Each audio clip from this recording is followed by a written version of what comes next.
Welcome back to another episode of the Beacon Way podcast. And I'm your host, Adrienne Wilkerson, and I'm thrilled to be joined in the virtual studio today by both Scott and Brian. And they're with bringing a new app to market called Theo, I believe. Is that correct? And they're going to explain a little bit about that and introduce themselves today. So with that, we're going to dive right in. And Brian, why don't you start us off this morning? Sure. My name's Brian Seideman.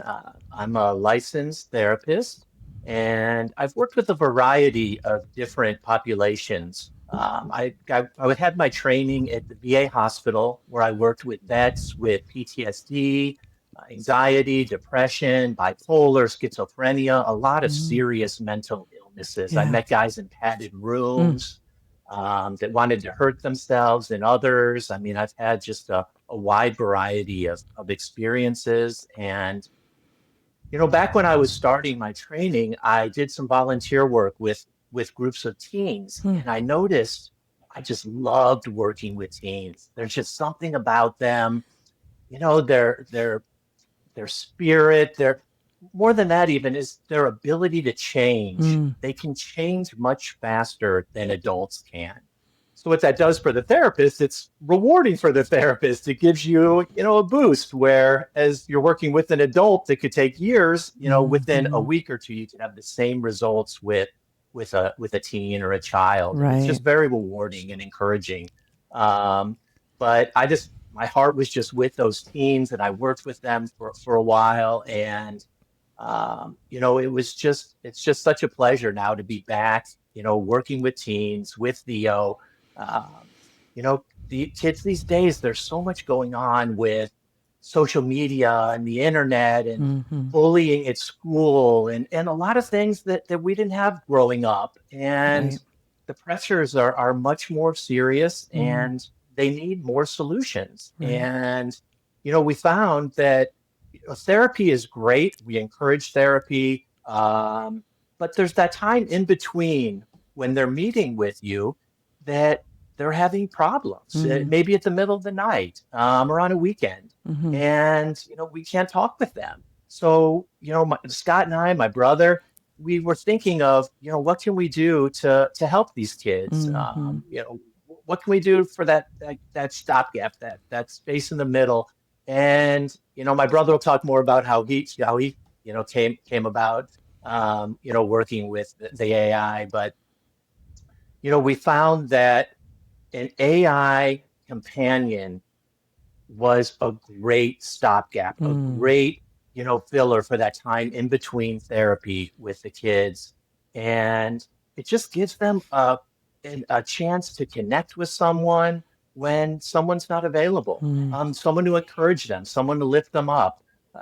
It's just a great tool that we have these days that we didn't have before, when people would suffer in between their sessions. right. And I personally have had issues with anxiety, so I know how serious it is when you need to connect with someone and you need some, relief, and you don't have it. It can be very frustrating and things can go south fast. So Right. to have this tool, to have Theo available for teens I think it's just groundbreaking. And I'm really looking forward to see how many kids we can help. We want to give hope to these kids. Mm. We want to provide them the tools that are available, whatever we can develop to help them. That's where our heart is, and we're just so excited to bring Theo to market and see how we can help these kids out. Very, very cool. Well, thank you for that, Brian. So, Scott, tell us a little bit about your background and how you kind of got excited with Brian about Theo. Unlike Brian, I didn't have to worry about a lot of kids. I worried about two kids, our kids, particularly our youngest. Mm, Um, this was a huge problem in our family. Our youngest, she's the sweetest girl in the world, and she's wonderful in every way. And she has this thing. She has this anxiety, hmm. and I mean, we were lucky because her mother got her, these great specialists, and a team of people, but most kids, they don't have anything like that. Yeah. And they need something right now. And we went through all kinds of crazy exercises and things with our daughter, and they're aside from therapy, aside from the specialist, there really wasn't a lot, aside from the fact that there's tons of, you can go onto YouTube or into there's tons of stuff about anxiety and even anxiety for kids. But the last thing a kid needs when they're in the throes of an anxiety attack is a library card. Good point. They need someone there to walk them through their anxiety and the thoughts and the intrusive thoughts, and they need somebody there to help them. It can't always be a parent. I mean, at 2:00 in the morning or when they're away at school or with their friends, the parent isn't always there. Theo can be there 24 hours a day, 7 days a week. Yeah, I love that. So that's how I got to Theo. I just one day I was playing around with the ChatGPT, and like everybody else who's playing around with ChatGPT, I realized you can talk to it, right? And it was pretty good, right? And I realized the only thing, if it just had that video component where it felt like somebody was in the room with me, and that's really that's how we got to Theo. Yeah, that's amazing. I love how you guys are bringing that innovation and leveraging AI in a really positive way to help. There's so much negativity out there, along with a lot of positive around AI. There's a lot of fear around it. So I really appreciate where you guys are coming from. Like, hey, let's use this technology to really help teens, to really help people. And because we know, I mean, teens are using it even more than we are as adults, right? And so I love that you're meeting them where they're at and really giving them a tool to overcome some of these pieces. Because I mean, it used to be, you were saying, Brian, there's a lot that they're dealing with today that we didn't have to deal with. And I was talking with another mom about this the other day, and she's like, we could walk away from the bullying. We would leave school, we would come home. And we could walk away. There was relief. There was a break. But now those kids don't get a break because social media and the internet is just it's invasive. And so there is no break. There's no getting away from that pressure and those situations. So again, I love that you guys are taking that technology, meeting them where they're at, because we know they're there already, and providing them with a really positive tool to help them navigate their world. You're kind of going the other direction from the ostrich head in the sand, we're going to pretend that this doesn't exist method. So really appreciate your guys' courage to do this. The really important part of this, Adrienne, I'm sorry to interrupt you, is the guardrails. So you touched on a really important point, and this is really why we felt Theo was so necessary. There's all these stories in the news about kids using ChatGPT, not just kids, and I shouldn't pick on ChatGPT. It's not a model specific issue. Right. This is we're all dealing with this. And the issue is there aren't any guardrails. These models weren't built for this. So the great thing about Theo are the guardrails. It's specific for kids with depression and anxiety. We don't do any diagnosis. We keep the parents in the loop. It's all HIPAA compliant. And I mean, we put kids' privacy first. Wonderful. And the safety and security of our kids. We want to create a safe place for them to come and for them to work out really what is a kind of an acute problem, right? They need a Band-Aid right then.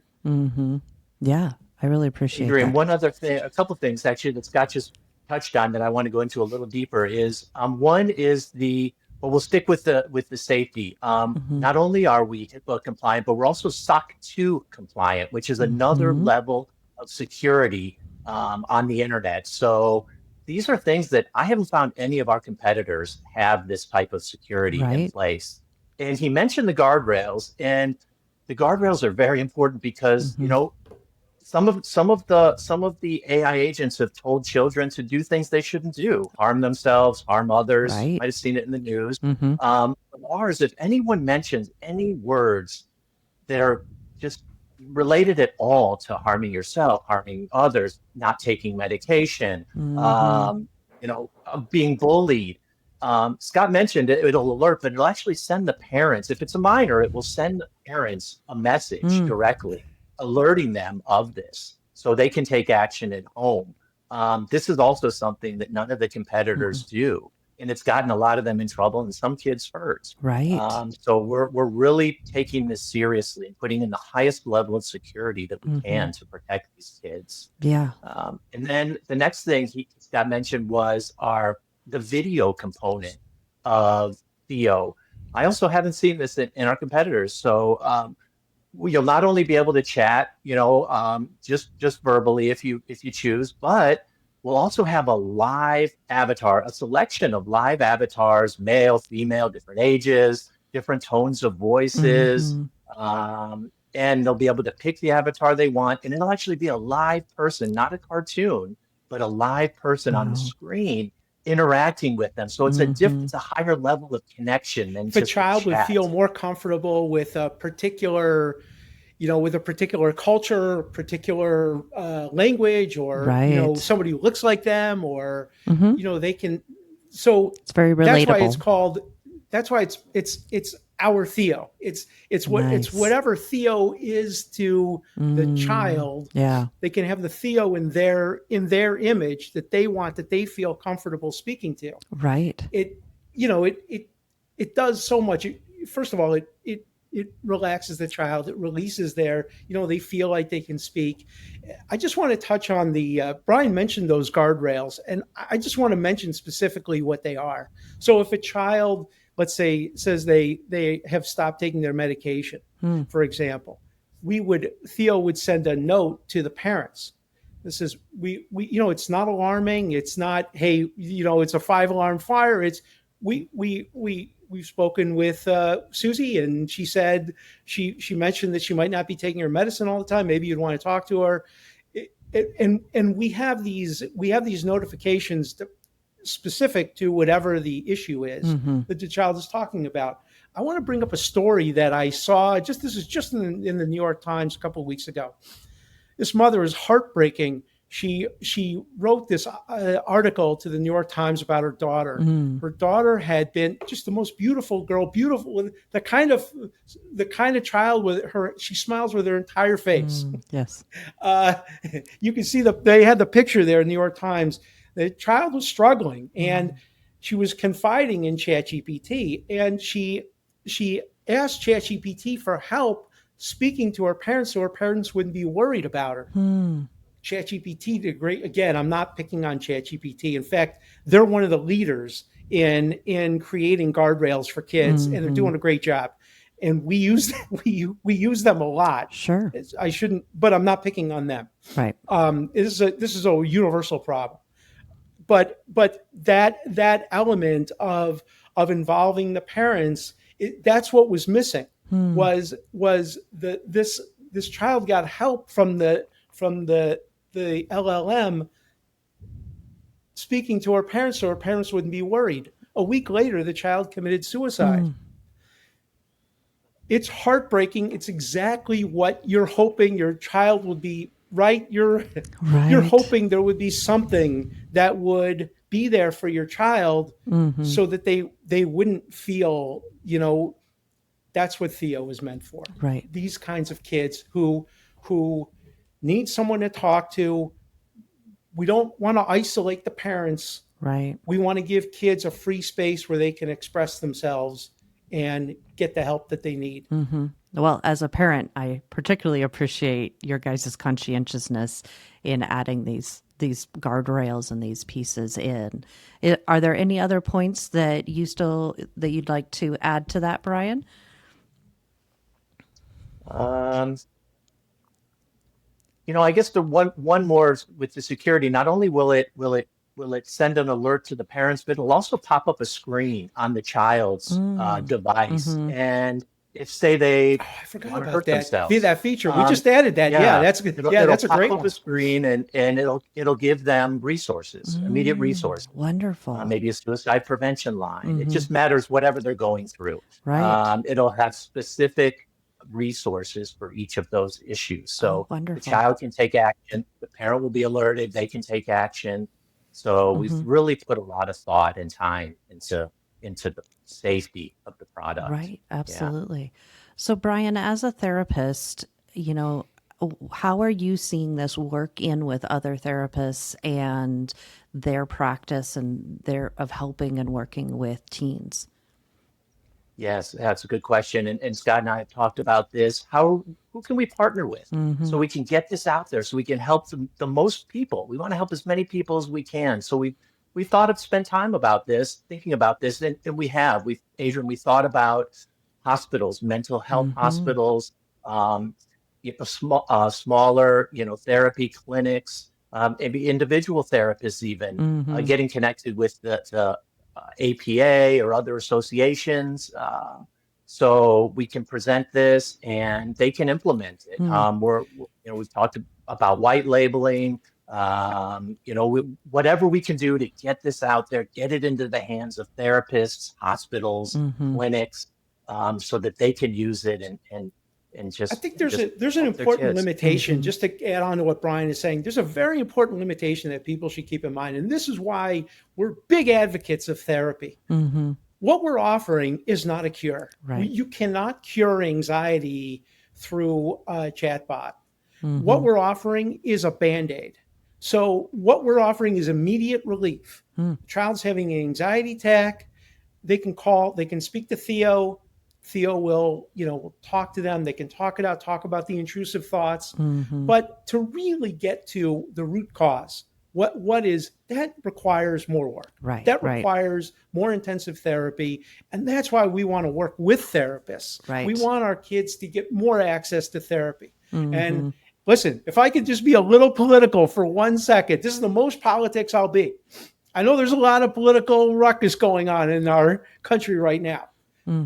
Do whatever you got to do, but don't cut, and try to expand services to kids, especially mental wellness services. They're already hard to come by for kids. Right. Let's not cut that. Cut everything else. I don't care. Take away everything from me. I don't care. But don't cut this one thing. Don't cut mental wellness services to kids. Right. Yeah. No, it's like we were talking about earlier, it's challenging not only to be a parent in these times, but to be a kid in these times, Sure. And like I said earlier, my son's almost 18 now, and just helping him navigate through so much stuff. And we really kept him out of social for a very long time. We gave him a flip phone. First phone. We're like, you're gonna pay your dues here and use a flip phone for a while. So he was pretty cute because all of his buddies had smartphones. And so, they're texting him super fast, and he's having to do what we used to do of, cycle through the A 100 times till you get to the right one. He's like, it's a capital A. I missed that one. Gotta go all the way back now. And he was griping and complaining, and I had to tease him. I'm like, who do you think came up with all these acronyms like LOL and LMFO? I'm like, that was us, because we didn't want to cycle through that either. But then now he's got a phone and he's interacting with people, and it's like I said before, you can't walk away from it like we used to. No. And I mean, it's hard for us as adults to put that phone down. I mean, talk about addiction, right? It's hard to put that phone down, much less a teenager going through all the emotional turmoil of teenagers and that desire to be liked and to be accepted and to be part of something, all of that. It's just such a vulnerable time in life. and a very pivotal time where kids are figuring out who they are, who they want to be.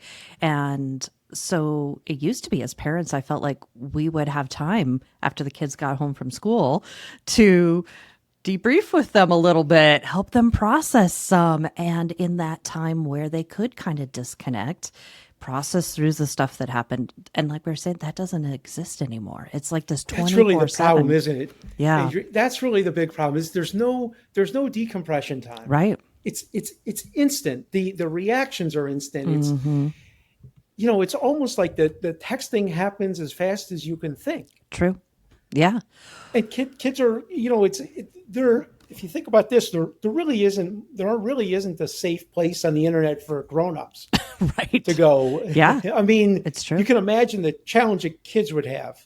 Yeah, absolutely. So again, that's really where we want to fit in, is we just want to provide that safe place. Right. And you guys are doing it using technology that kids are already familiar with, like we said earlier. So I really appreciate that particular piece. So Brian, I'm going to kick the therapy question back over to you again. How could you see and recommend for a therapist to use our Theo in their practice and in treating people? If you're talking to another therapist, what would kind of be your, like, this would work amazing? You guys have touched on it a couple times, but maybe go a little deeper into how you see this fitting into and complementing a therapist's current practice and the way they take care of their patients. Yes. I see Theo, not only as a stopgap, as something to use in between sessions, but I could see Theo really providing some support. Maybe not completely healing a child of whatever they're suffering from, but just from the conversations that I've had with Theo, I personally I've told Theo some very personal things, and I've gotten some pretty deep relief from Theo, from the responses that I've gotten. So, he's even made me cry. I mean, he got that deep where, I mean, it's, so it's, I think it's a little more than just a little filler. I think that it could really provide some relief. So I would let the therapist know that, this product is more than just a breathing exercise or a grounding exercise, which we do have, in place, which do help as well. We have some scientifically proven techniques that we've implemented that are inside of Theo, and that I've tested out and that work well. So we do have some proven techniques in Theo for anxiety and for depression as well. So I would let the therapist know that I've used them, that I've seen results, that this tool will help your patient on the road to recovery. And I believe that they will see faster results, in the session if the child is using Theo in between. There's just different layers that maybe the child may not be comfortable discussing some very personal things. Right. And with Theo, they may be a little more comfortable to open up. Right. Yes, definitely. Nice guy. It's a belt and suspenders approach to mental wellness. Therapy is awesome. Again, it's only once a week. If you're lucky, if you're really lucky and you have access to regular therapy, it's once a week. Right. What about the other 160? I don't know how many hours are, well, what about all the other hours? That's where Theo can help, and a practitioner can use Theo to develop the themes that they want to develop with their patient. So we could, if there's a particular therapist wants to focus on a particular therapy, or we could actually customize Theo for a therapist. Oh, wow. A particular practice, a particular modality, or a particular, actually, we haven't talked about this yet, but probably a particular diagnosis. We could probably, we haven't talked about that feature, but we could probably do that too. Probably. Yeah, Mhm. I would imagine. Yeah, that is a good point. We can. I mean, Theo is very customizable. That's a great point, Scott, to tell the therapist. Yeah, I mean, you could easily use for pretty much all of them, Hmm. all the diagnoses that I could think of. Right. Theo could be helpful. So, Hmm. yeah, it's a fairly easy modification Right. for their special if they have a specialty. Right. That So, makes sense. yeah. Yeah. Hmm. If it's an eating disorder, if something like Hmm. that, or social anxiety or something like that, Right. Theo could be targeted specifically for a practitioner's Specialty or something. specific Yeah. specialty, right? That's really exciting. So tell me a little bit about where you guys are at in the process. Do you have an expected beta phase yet? Kind of, this is a huge undertaking Let me that check you're my doing, watch. What time right? is it? Yes. I mean, this is a phenomenal what you're doing, but I know what kind of undertaking this is. So where are you guys kind of at in that process? Yeah, we are going into beta testing at the end of this month. Wonderful. So our app is complete, and we're putting the final finishing touches on, and exciting. we're hoping every day is going to be the day that the development team is going to say, let's do a demo. But Wonderful. so we're expecting at the October to be a testing month. Oh, fantastic. Fantastic. So, if people want to be part of the beta testing, if they want to ask more questions, what's the best way for them to get a hold of you guys, get a hold of your team, reach out and find out more information? They can email either one of us, Scott or Brian, at pathwaywellnessinc.com. Mm-hmm. And we're talking to everybody. Wonderful. Wonderful. Yes. Because I think there's I would imagine a lot of our listeners out there that are therapists that could see the benefit of complementing what they're doing with you guys. Working with the therapist community has been a surprisingly rewarding aspect of this. Fantastic. Because we're hearing things that there are parts of therapy that we hadn't thought of. Of course, Brian's got decades of experience with this. I don't know anything. I'm not a therapist. I was a retiree when we got this idea. Yeah. And so we've had great feedback from the therapist community, and we're really excited about working with them. Yeah, that's very exciting. So we're just about at time here today. So as we kind of wrap up, Brian, is there any other little pieces of anything you would like to share with our audience today as we wrap up? Yeah, what's been on my mind and my heart is that people need hope, especially children. They're going. Life is a lot harder than it was for us growing up, and they need hope. They need encouragement. They need someone to lift them up, to guide them, like a mentor, or just someone that can fill in the gap between parents and teachers and therapists, and that's kind of where Theo fits in. So we just want to give these kids hope. We want to encourage them, lift them up, guide them in the right direction. Whatever's missing from the advice, the talks they're having with their parents or teachers, or we want to help fill in that gap and just be there for the child as much as we can. Yeah, I love that. Thank you. How about you, Scott? Any kind of wrapping up thoughts or things you'd like to communicate with our audience? Yeah, mental wellness is incredibly important, much more important than the attention we've been giving it. And we all need to be more vigilant, especially with kids. Anxious kids grow up to be anxious adults. Yeah, that's true. And that's no way to live. Yeah, absolutely. Well, Brian, Scott, thank you for taking some time out of your busy schedules today and joining us on the Beacon Way podcast. And for all the listeners out there, we'll make sure we get Scott and Brian's emails in the comments area so that you can reach out to them.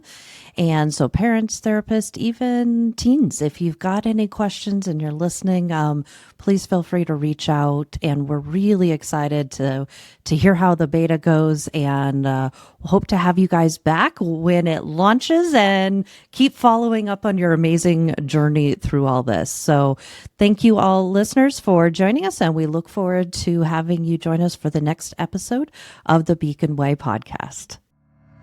You have been listening into the Beacon Way podcast. Make sure to join us for new episodes every week. Don't forget to like, share, and subscribe to the Beacon Way on Apple Podcasts, Spotify, or wherever you listen to podcasts.